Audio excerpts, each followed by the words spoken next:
Transition en Guinée, le temps de l'inventaire, des 2 ans, s'impose, par Marouane. Après 2 ans de conduite solitaire, cacophonique et chaotique de la transition sous le CNRD, il est temps de marquer un arrêt, faire une auto-évaluation, bref, tirer des leçons, rectifier le tir et redémarrer sous le sceau de l'inclusion et l'harmonie. Nul besoin de rappeler que notre transition se porte mal, d'ailleurs, très mal. Nul besoin d'alerter sur les risques d'un glissement périlleux aux multiples conséquences. Le temps de l'inventaire, des 2 ans, s'impose. Après la période de l'euphorie de la prise du pouvoir, des combats inutiles engagés, des flous provoqués, la rupture de confiance qui s'est installée et l'issue incertaine qui se pointe. Le colonel Mamadi Doumbouya a tout intérêt de reprendre le contrôle de la situation face à la réalité du moment et la vérité des faits dans un contexte de radicalisation généralisée et de mécontentement grandissant.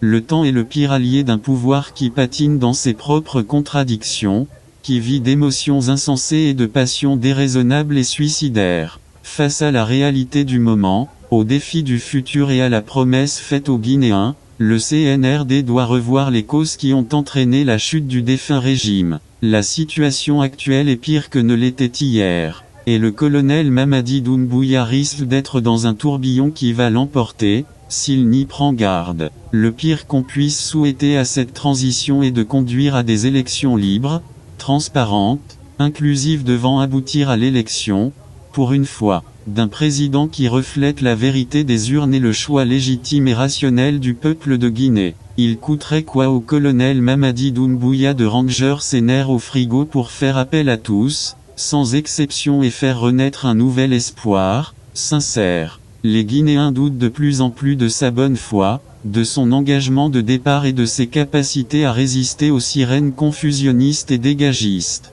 Son entourage perlé d'opportunistes, de revanchards et de reclus de justice voit les menaces de tous les côtés et réalise pertinemment que la situation risque de tourner au pire. Ils sont plus dangereux que le danger et s'adaptent à tout climat comme une couronne de soleil. Mon colonel, l'heure est grave et la montre tourne dangereusement contre vous. Et pourtant, il reste encore une dernière chance pour vous, au bénéfice du peuple et du pays. Pour y arriver, je vous donne les 10 leçons ou commandements du pouvoir qui doivent vous servir de boussole. Il faut comprendre et intégrer ces 10. 1. Le pouvoir est éphémère. Il a un début et une fin. 2. Le pouvoir trompe et corrompt.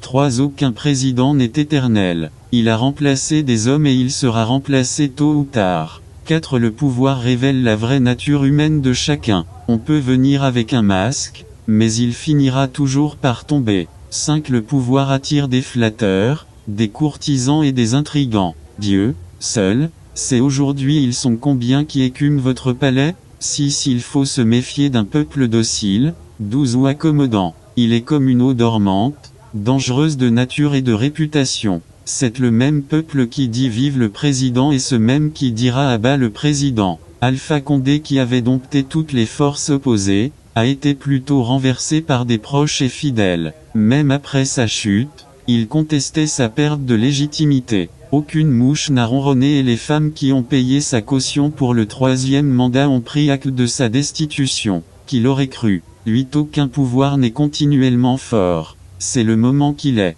9. Mieux vaut quitter le pouvoir 5 minutes plus tôt que de partir 5 secondes plus tard. Le respect de la parole donnée doit être un sacerdoce. 10. Le pouvoir ne se force pas. Il faut le lâcher avant qu'il ne te lâche. Ceux qui vous encouragent au bras de fer sont vos pires ennemis, et ils seront les tout premiers à dire demain du gros n'importe sur vous. Je pense bien que ces 10 leçons ou commandements du pouvoir aideront à une gestion lucide, rationnelle du temps qui vous reste et que le bon Dieu a voulu vous accorder à la tête de notre cher et beau pays. Diantre, le paradis vanté n'était qu'un enfer caché. Ça crie partout. Source Le Révélateur 224.com. Par Habib Marouane Camara, journaliste éditorialiste.